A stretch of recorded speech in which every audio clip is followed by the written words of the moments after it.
ఇవాళ వాతావరణ శాఖ 4-5 రోజుల నుంచి హెచ్చరిస్తున్నది.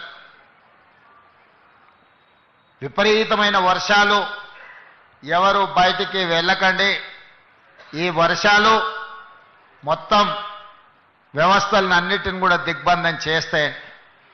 కానీ ఒక మంచి సంకల్పంతో, ఒక మంచి ఆలోచనతోటి ఈనాడు ఈ అభివృద్ధి కార్యక్రమాల ప్రారంభోత్సవం పెట్టుకుంటే వాతావరణం ఎంత అనుకూలంగా, ఎంత గొప్పగా సహకరించిందో నాకు తెలిసి ఈరోజు ఉదయం కూడా వర్షం పడ్డట్టుంది. ఇక్కడ మీరందరూ ఇండ్లలో నుంచి బయలుదేరే ముందు వర్షం వస్తుంది, కార్యక్రమం ఏ విధంగా కొనసాగుతుందో అని మీరందరూ ఆందోళన చెంది ఉంటారని నేను అనుకుంటున్నా.